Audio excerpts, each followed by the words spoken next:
Nikah itu syariat paling mudah tuh. Yang mempersulit nikah itu bukan syariatnya, pertimbangan manusianya. Ngitung dulu, nih harinya cocok nggak nih, namanya sesuai nggak nih. Jangan-jangan pas dihitung nama ini sama nama ini kayaknya kalian nggak cocok. Saya juga sama istri saya ditakut-takutin gitu. Kata teman saya, lo nggak cocok lo sama dia. Kalau dipaksain nikah kalian nggak akan bertahan lebih dari 1 tahun. Saya makin digituin makin penasaran. Ya udah, gua nikah aja. Kita lihat aja nanti bisa bertahan nggak lebih dari 1 tahun. Ternyata sekarang udah lebih dari 10 tahun. Jadi yang mempersulit syariat itu bukan Allah, justru kitanya dengan pertimbangan-pertimbangan kita. Mikirin hari nikahnya, mikirin kadang-kadang kan kalau datang ke calon mertua suka ditanya kerja di mana dek, gitu kan ya. Padahal betapa banyak orang yang menikah itu nggak punya modal, tapi Allah mudahkan justru setelah menikah. Karena kalau kita belum nikah, rezeki kita itu cuma jatah kita doang. Tapi kalau udah nikah, jadi 2 orang yang punya jatah rezeki, sehingga Allah mudahkan. Habis saya nikah, saya ditawarin ngambil rekaman di TV Mesir. Jadi saya ikut audisi gitu ya, ngantri terus cerita masa lalu gitu biar baper gitu ya.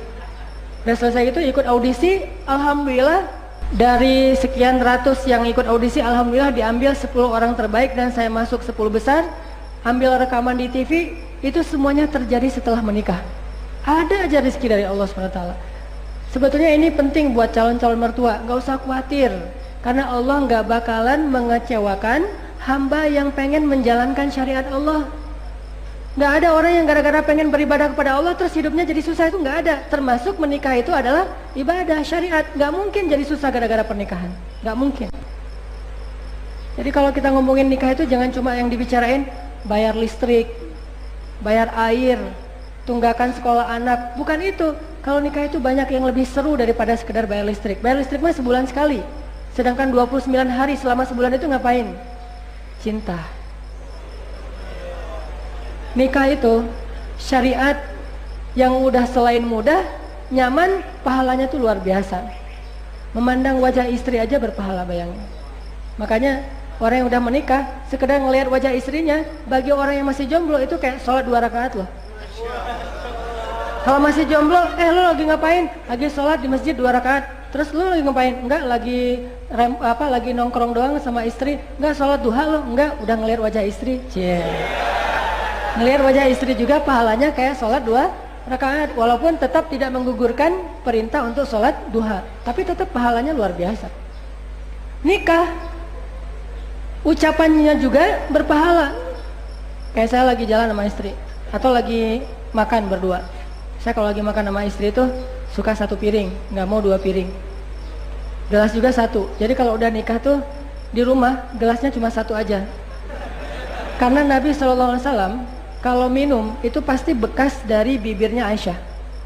Jadi kalau ada gelas, Aisyah minum, Rasul dulu, Aisyah dulu. Akhirnya Aisyah minum. Nabi perhatiin, oh itu bagian bibirnya. Dicari sama Nabi, Nabi minum dari bagian bekas bibirnya Aisyah. Sekarang orang bid'ah. Bid'ahnya gimana? Di rumah gelasnya ada 2, papa, mama. Itu minum bid'ah. Kalau minum yang sunnah tidak ada gelas papa mama, yang ada gelas kita. Gak ada papa mama, adanya gelasnya kita gitu. Dan love. Satu kalau lagi makan, istri 1 piring 1 gelas, istri saya duluan makan, saya perhatiin aja, ngeliatin. Terus dia bilang, ngapain sih ngeliat orang kayak gitu? Enggak, saya lagi heran. Heran kenapa? Iya, saya kayak ngeliat, baru tahu ada bidadari makan makanan manusia. Wih, jangan soal apaan sih segala macam. Ini gombal-gombal yang beda dengan Andre Taulani ya. Kan kalau yang standar mah, ayah kamu tukang las ya? Kok tahu gitu ya? Nyasar gitu, lagi nyetir mobil, nyasar. Ini kita kayaknya salah jalan deh. Iya ya, salah jalan ya. Ya kalau saya sama kamu, aku suka salah jalan aja. Kenapa emang? Soalnya pengennya ke hati kamu. Cie. Kalau udah nikah bisa kayak gitu, kalau belum nikah kayak gitu, nggak nambah pahala. Nambah musibah. Tapi kalau udah nikah kayak gitu dan kita mengatakannya dengan hati, itu nggak perlu dihafal dari Google ya, nggak perlu googling. Udah aja improvisasi sesuai dengan apa yang kita rasain, dan itu pahala yang luar biasa. Syariat buat saya, pernikahan itu menjadi bukti bahwa syariat Allah itu mudah banget. Begitu juga dengan syariat yang lain. Semua syariat Allah itu mudah. Salah satunya adalah pernikahan. Bayangin, sesederhana akad nikah itu bisa mengubah status orang yang tadinya bersentuhan aja nggak boleh, tiba-tiba boleh, ngapa-ngapain aja boleh. Bayangin, cuma akad doang tuh. Dan akad itu dimudahin banget sama Allah. Kalau nggak bisa pakai bahasa Arab, boleh pakai bahasa Indonesia. Kalau takut lupa, boleh baca teks kan? Saya aja nikah pakai teks. Kenapa? Nggak mau 2 kali daripada nggak seru akadnya 2 kali. Mending saya pakai teks gitu, baca teksnya. Saya terima nikahnya segala macam. Dimudahin sama Allah. Begitu kita selesai mengatakan saya terima nikahnya sampai sah, maka berubahlah status yang tadi hampir semuanya haram menjadi hampir semuanya halal. Mudah kan? Coba. Yang mempersulit itu siapa? Kita sendiri. Walaupun nggak salah kesulitan ini, karena emang ada kewajiban lain, kayak kewajiban harus menyelesaikan birokrasi negara, atau mungkin kadang-kadang di sebagian daerah itu harus mengikuti culture, kebiasaan masyarakat setempat. Tapi di situ menjadi bukti yang paling memudahkan itu bukan culture, bukan undang-undang, tapi yang paling memudahkan itu adalah syariat. Dan itu bukan cuma dalam pernikahan, dalam segala hal. Syariat itu memudahkan. Yuridullahu bikumul yusra. Allah pengen memudahkan kalian. Jadi itu teman-teman makna dari indahnya hidup di dalam naungan syariat. Analoginya cuma satu aja, yaitu pernikahan. Mudah-mudahan kita semakin jadi booster dan jadi spirit buat kita belajar syariat Islam, belajar lagi agama Allah, belajar lagi fikih. Yakinlah, makin kita tahu agama, kita makin melihat kemudahan.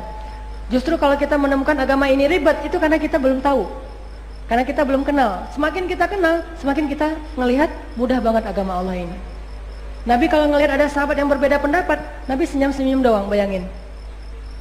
Pernah tuh Nabi lagi sholat jamaah, terus tiba-tiba ada seorang sahabat masbuk, namanya Bakroh. Dia masbuk. Pas dia di teras masjid, dia lihat Nabi udah ruku. Akhirnya dia takbir di pintu masjid, terus langsung ruku, jalan sambil ruku ke arah shaf. Jadi di teras gitu, Allahu Akbar, kan dia pengen 1 rakaat awal bareng dengan imam, dari awal ngikutin imam. Allahu Akbar, ruku, jalan gitu ke shaf. Pas sudah selesai sholat, dia cerita ke Nabi, ya Rasulullah, tadi saya gini. Apa reaksi Nabi? Nabi hanya tersenyum. Terus Nabi bilang, ya udah besok-besok jangan gitu lagi ya. Gitu doang coba. Tapi kalau kita nggak ngerti agama, justru kita, kamu, kita menjudge, kita menghakimi, kita memarahi, kita menyesatkan orang lain. Nabi aja ngelihat orang yang keliru gitu cuma senyum, terus bilang, ya udah besok-besok jangan diulang. Gara-gara kata-kata inilah ulama berbeda pendapat. Ada yang bilang dia sah, cuman makruh. Ada yang bilang itu nggak sah, tapi dia lupa, makanya dimaafin. Jadi yang berbeda pendapat itu ulama. Nabi mah easy going aja, udah besok jangan diulang, beres. Semudah itulah agama yang diajarkan Rasulullah SAW. Saya pengen sharing cerita Umar melamar salah satu putrinya Ali bin Abi Thalib. Dan kita tahu kan masa lalunya Umar, yang begitu kelam, yang pernah melakukan dosa-dosa besar, bahkan dosa syirik, membunuh dan seterusnya. Ketika Umar jadi khalifah, Umar datang kepada Ali, dia bilang, ya Abul Hasan, saya itu udah punya hubungan dengan Rasulullah lewat Hafsah, anaknya Umar yang jadi istri Rasul. Nah, saya pengen menyempurnakan kekeluargaan saya dengan cara membangun hubungan kepada kamu ya Abul Hasan Ali. Maksud kamu ya Umar, saya pengen melamar putrimu ya Abul Hasan. Dan Ali ternyata menikahkan putrinya dengan Umar bin Khattab. Seandainya kaidah itu berlaku dalam segala urusan, pasti Ali lebih selektif daripada kita. Karena Ali itu tahu kan, orang yang nggak pernah melihat auratnya sendiri aja nggak pernah melihat. Itu Ali ya, auratnya aja nggak pernah ngelihat. Kalau kita aurat orang aja ngelihat, apalagi punya sendiri. Kalau Ali yang sendiri aja nggak pernah ngelihat, jadi dia nggak ngerti yang gitu-gitu mah. Bayangin dalam satu peperangan Ali duel, Ali itu kan gladiatornya Rasulullah ya, jadi petarung yang luar biasa lah. MMA lah ya, mixed martial art gitu. Ali itu pas tarung sama salah satu orang kafir, terus menebas pedangnya ke pahanya orang kafir sehingga celananya sobek, kelihatan aurat pahanya. Akhirnya Ali menutup matanya, nggak jadi membunuh orang itu gara-gara nggak mau ngelihat sesuatu yang tidak baik. Bayangin, Orang seselektif, seterjaga Ali ini mau menikahkan putrinya yang sangat terjaga juga, putri yang luar biasa, soleha, dengan orang yang punya masa lalu seperti Umar. Jadi Allah tidak melihat masa lalu kita jika kita sudah menutupnya dengan taubat. Masa lalu itu baru mempengaruhi masa depan kita kalau kita belum bertaubat. Akan mempengaruhi rezeki, mempengaruhi keberkahan hidup, mempengaruhi ilmu, ya, kalau belum bertobat. Tapi kalau sudah bertobat, maka Allah saja sudah menghapus. Siapa kita untuk tidak melupakannya? Allah aja udah melupakan. Allah saja sudah memuliakan hambanya yang bertobat. Hari dia beristighfar, hari itu dia jadi kekasih Allah. Kalau dia jadi kekasih Allah, kenapa kita nggak mau menjadi kekasihnya? Allah aja mengangkat hambanya yang bertobat sebagai kekasihnya, kenapa kita tidak mengambilnya sebagai kekasih kita? Walaupun kalau ada dua pilihan, kita memilih yang paling bersih masa lalu, bukan berarti kita menjudge orang ini kotor, tidak. Hanya untuk mungkin lebih nyaman aja buat kita, itu subjektif ya. Tapi kalau dari sisi agama, Allah menyamaratakan antara hambanya yang punya masa lalu gimana pun, asalkan masa sekarangnya dia sama-sama beribadah dan taat kepada Allah. Jadi cerita Umar sama Ali itu jadi contoh lah, bahwa Ali nggak ngelihat masa lalu Umar. Kalau ngelihat itu pasti nggak ada yang mau jadi istrinya Umar. Itu teh.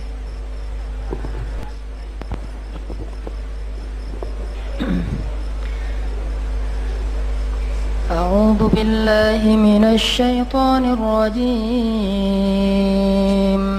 بسم الله الرحمن الرحيم الحمد لله رب العالمين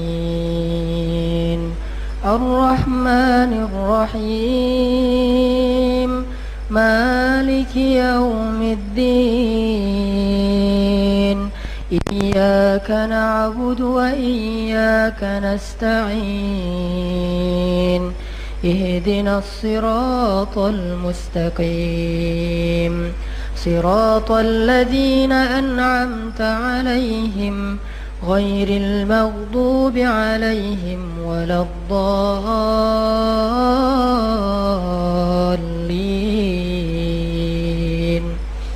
بسم الله الرحمن الرحيم الحمد لله رب العالمين حمدا يوافي نعمه ويكافئ مزيده يا ربنا لك الحمد كما ينبغي لجلال وجهك الكريم وعظيم سلطانك اللهم صل وسلم وبارك على سيدنا محمد وعلى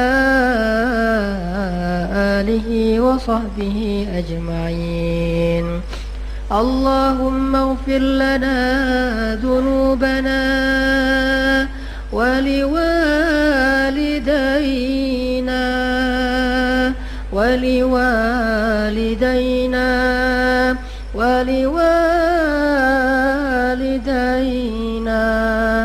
وارحمهما كما ربياني صغيرا اللهم إنا نسألك رضاك والجنة ونعوذ بك من سخطك والنار اللهم أعنا على ذكرك وشكرك وحسن عبادتك ربنا ظلمنا أنفسنا ظلمنا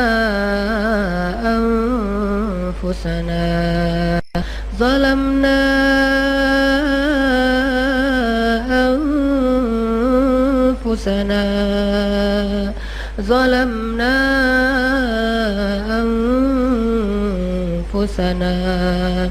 وإن لم تغفر لنا وترحمنا لنكونن من الخاسرين. Ya Allah,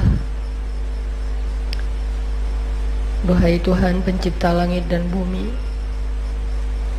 Engkaulah Rabb kami yang telah menciptakan kami, yang memelihara kami, yang menjaga kami, yang telah menyempurnakan bentuk dan rupa kami. yang selalu memberikan rezeki kepada kami, yang selalu menunggu datangnya kami untuk meminta ampun kepadamu, yang selalu maha tahu terhadap segala perbuatan kami, tetapi Engkau merahasiakan segala aib dan dosa kami. Seandainya Engkau membuka aib-aib kami, ya Allah, pasti semua orang akan benci kepada kami. Sekiranya Engkau membuka aib-aib kami, ya Allah, pasti kami menjadi orang yang paling hina di muka bumi. Sekiranya Engkau membuka aib-aib kami, ya Allah, pasti tidak ada seorang pun yang mau berteman di dekat kami. Segala puji bagimu, ya Allah. Engkaulah yang dipuji di langit dan dipuji di bumi. Engkau maha baik, Engkau maha pemurah, Engkau maha lembut, Engkau maha penyayang, ya Allah. Engkau maha pengampun, Engkau maha mulia sedangkan kami hina di hadapan-Mu, ya Allah. Engkau maha kaya sedangkan kami fakir di hadapan-Mu, ya Allah. Engkau maha sempurna sedangkan kami penuh kekurangan, ya Allah. Engkau maha bijaksana sedangkan kami bodoh, ya Allah. Engkau maha suci sedangkan kami kotor, ya Allah. Engkau maha mulia sedangkan kami tercela, ya Allah. Kepadamulah kami berserah diri, ya Allah. Kepada Zat yang kami yakin akan kesempurnaan dan kebesarannya, ya Allah. Kepadamulah kami serahkan hidup dan segala urusan kami, ya Allah. Inna salati wa nusuki wa mahyaya wa mamati lillahi